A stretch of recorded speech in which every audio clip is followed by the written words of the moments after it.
你好，我是阿力。今天的这个市场的走势啊，很让人难受啊。不仅是这个美股在暴跌，币圈呢也是在大跌。这样的行情啊，确确实实是伤害了很多刚刚入市的小伙伴。但是呢，对于持有现货的老韭菜来讲啊，那么之前来不及上车的，反而是增加了一些机会。那么不管怎么说嘛，大家一定要摆正自己的这个心态啊。另外，我再强调一次，用自己的闲钱去投资加密货币，不要加杠杆。还有呢，再次提醒，这个世界上不存在什么雷锋啊、什么跟单呀、什么 K 线大神呐、都是骗子。那么越是在行情不好的时候啊，越是要提防这些骗子啊。我上周出的几期节目，我个人认为啊，已经给出了整个9月的这种大体的这个走势啊。那么我在这里再强调、再重复一下啊。那么一句话概括呢，就是9月份是震荡为主啊，不排除插针的可能性。那么老观众们啊，对这几句话应该是非常熟悉了。那么今天还有很多小伙伴们纷纷发来这个私信问我，今天到底是什么原因暴跌呢？是不是跟恒大地产的这个暴雷有关系呢？又或者呢，是不是跟美联储即将到来的这个议息加息的这个会议有关系呢？那么如果说啊，非得去找一个理由的话，我觉得这两个都算一个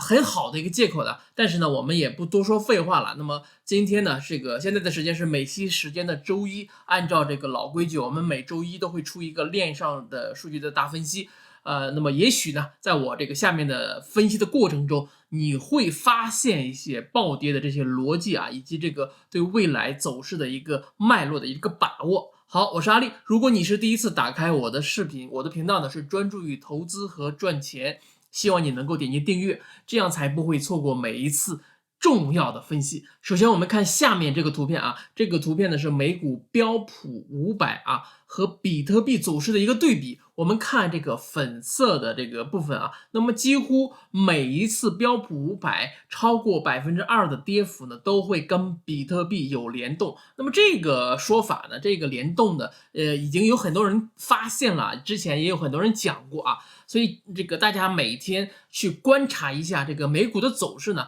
也算是一个信号啊。那么今天在标普500开盘的时候就跌了1.8%，将近2%，然后一路走低，一路下探，曾一度跌到了2.85%。那么这也是近几个月以来标普500的这个最大的一个跌幅。那么接下来我们要学习两个非常重要的这个链上分析的名词了。那么第一个呢，就是花费产出利润率。那么可能我这么翻译呢是不太准确的啊，大家可以对应一下这个英文的名字叫它的简称是 SOPR， 英文的全称是 Spend Output Profit Ratio。那么来理解一下，就是你英文好的可以对照理解一下。那么 SOPR 这个指标呢，它反映的是所有在链上移动的比特币已实现的盈亏的这个比率。简单的来说啊，就是如果说你卖掉这个币，这个价格呢，除以你买进币的这个价格呢，它得到了一个比例，这个比例呢就是 SOPR。那么第二个指标呢，我们在 SOPR 的前面加了一个 LTH。LTH 很多朋友已经了解了 ，LTH 就是 Long Term Holder， 那么是一个简称的 LTH。LTH SOPR 这个指标呢，它反映了所有在链上移动的寿命超过155天的币啊，也就在括弧加上这个长期持有者，它的已实现的盈亏的这个比例。简单的来说呢，就是持币呢超过155天的这个花费产出的利润率。那么我们接下来来举例子，并结合下面的这个图片来进行说明啊。那么 LTH SOPR 的值在2.0的时候，意味着总的来说，这个 LTH 当天使用的这个币啊，当天花费卖掉的这个币，它实现了200%的收益啊，所以说是2呢代表的是200%的收益。那么我们看1.5呢，就意味着是150%的收益啊。那么我们还可以这个继续来进行翻转这个观察的结果，并且将这个比特币的价格呢来除以LTH SOPR 的这个值来估算一下它买入这个币的价格，总的这个平均的一个价格。所以说在比特币价格是36000美元的时候，如果说 LTH SOPR 的值是2.0，那么得出来的这个基本的这个成本价呢，就是36000美元除以2呢，就是1800美元的成本价格。那么这么说，大家应该是可以理解到了啊。那么因此呢，这个指标呢 LTHSOPR 的这个指标的波动性，如果说它的波动性很大，它的波动性如果增加的话，就表明呢，就是卖出的币呢是越来越大的这个成本在增加。那么下限，我们来看这个图片啊，那么它设了一个下限是 1.5，那么意思呢就是成本价在24000到31000美元之间。那么上限 2.0 呢，表示这个比特币的这个成本价格呢是 1.8万美元到2.3万美元之间。那么总体来说，我们看图片，5月份以来 LTH 这个卖掉的这个币的总的成本价格呢是介于 1.8万美元到3.1万美元之间。那么请注意啊，这些是这个价格呢是2020年到2021年牛市当中的这个价格，这表明比特币长期投资者可能